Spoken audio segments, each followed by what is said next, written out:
And one of the things that we can't get away from, two big things, are change. Huge. What does change mean? Denying ourselves. Of course, you and I really haven't changed. We're just living in denial. Exactly. Aren't you? I'm sure you've never heard that before. Yeah. But and what about being born gay? Certainly Stanton Jones, Dr. Stanton Jones. No, you know him Dear well. Friend from Wheaton. He's going to be our next lesson on here, who is going to go over all of the research, all of the studies. He's going to really talk about that in great detail, and neither one of us are smart enough, to go Speak over for that. yourself. Yeah, okay, but he really is a very intelligent man who's gone over the research. But let's talk about some of the things that we can talk about. Sure. Yeah. Change and denial, and so what if they come up with some study? Mm-hmm. So where you want to start? You want to talk? Let's start about change. Yeah. For me, what I prayed for my whole life, and maybe you've prayed for this very same thing, is that God would fix me, change me, cure me, heal me, lobotomize me, whatever it took for me to be different when I woke up the next morning, or better yet, at the end of my prayer.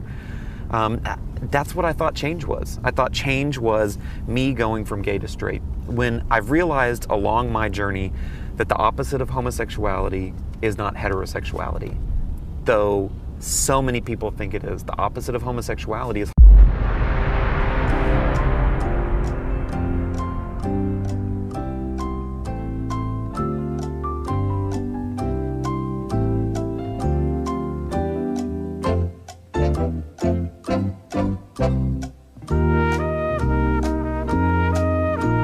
opposite of homosexuality is holiness. Holiness, yeah. And for me, What the I've fuck? learned in my process, Holiness? my journey out of homosexuality, that it was really less about making me straight, less about changing attractions, less about changing my temptations, and more about God making me like Him. God making me holy as He is holy. And though in this life I will never attain that, what I have found is that's real change. That's lasting change. That is what, at the end of the day, is most important. Not what your attraction level is like or what your temptations are geared towards. Those are important things to talk about. The most important thing is true change happens from the inside out. True change happens in your heart. True change happens through you placing your identity firmly and squarely in your relationship with Christ, and not in an identity that is false or a label that's been thrust upon you inaccurately. Wait a minute. First of all, the label of being gay has not been thrust upon you. It's a description of what you are. You are sexually attracted to men. You are gay. And please do not use the word thrust. When you're in the backseat of a car with a overtly gay man wearing a pink shirt, and you're both in a state of absolute denial, don't use the word thrust. Don't use the word grind. Don't use the words dry hump. Yeah, people are trying to dry hump the label gay on us, and it's just not right, because it's like, dude, stop. You're gay. You are wearing multiple layers of clothing. You have 4 layers of clothing, and it's a bright, sunny day.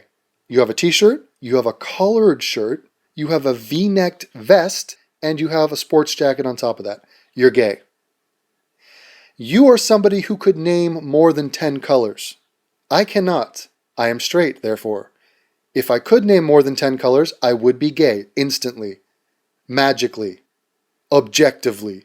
Not that there's anything wrong with that, ladies and gentlemen, but I'll tell you what there is something wrong with. These 2 clowns pretending that they aren't gay. Why? Because Jesus.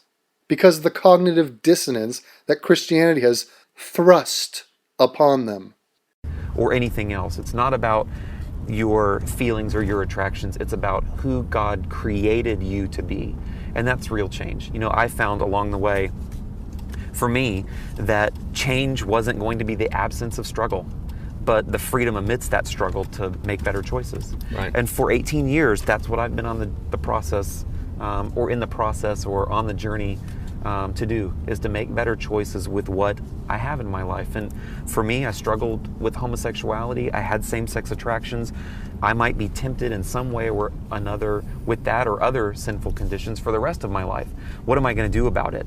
How am I going to handle those temptations when they come up? Well, today, my decisions are completely different than they used to be, and I have life because of it. I have happiness and I have absolute freedom, in spite of the fact that some days I might be tempted in a certain way, but those temptations no longer define who I am. Exactly, and that's one of the things that I love about your honesty, and I always try and be honest, that we do still have struggles Absolutely. from time to time. What is that going to look like? It really depends upon what kind of day, what kind of week am I having.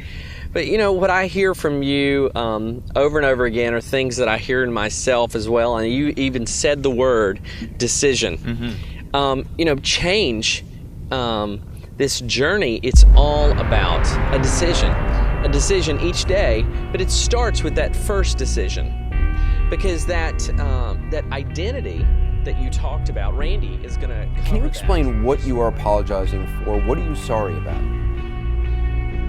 Well, we're sorry for the many people who took part in the ministries or the counselors or were impacted by the rhetoric, frankly, of leaders, and including myself, over the years, that caused shame and hurt, and promises, whether they were intentional or not, of promising that orientation would change and that they could expect something that they didn't come to receive. And so that's something that we're very, very sorry for, the hurt and the shame and the anxiety and the trauma that people were caused. I got to say, and I give you props for this, it's rare that anybody in public life changes their mind and then publicly acknowledges it and actually says the word "I'm sorry" as opposed to like, well, I misspoke or something.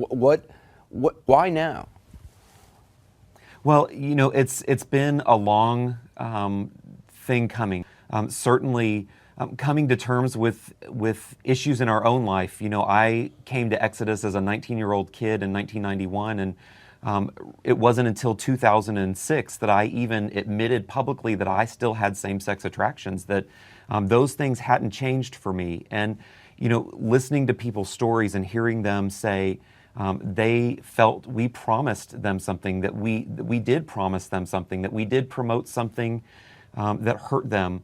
That's something we couldn't help but apologize for and feel very, very sorry about. In one of the apologies I read, you put on your website, and it's titled "I'm Sorry," and I want to read part of it. "I'm sorry that so many have interpreted this religious rejection by Christians as God's rejection. I am profoundly sorry that many have walked away from their faith and that some have chosen to end their lives."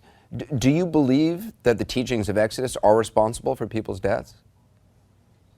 I believe that there are vulnerable people out there who are in a state of anxiety over their feelings and the things that they cannot change, and they look to Exodus and they look to religion and to the church to offer them help. And when we have told them that they should feel ashamed or that they should try to change these things that we have realized we cannot change, I believe that causes all sorts of trauma. And I know that there are people who have taken their life because they felt so ashamed of who they are, felt like God couldn't love them as they are, and that's something that will haunt me until the day I die. Do you now believe that it's possible to change your sexual orientation?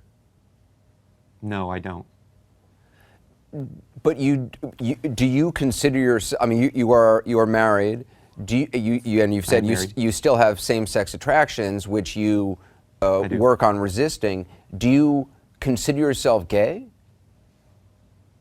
Yeah, I think we're so apt in our culture to put sexual labels on ourselves that really are secondary at best to who we are. You know, for me, I do have same-sex attractions, but I also have an exclusive attraction to my wife. In 16 years almost of marriage, I've never been tempted to be unfaithful to her. That doesn't mean that I don't experience same-sex attraction. It's just, for me, those areas of my life have changed. I do have a very happy, content, amazing relationship with my wife that is everything a marriage relationship should be.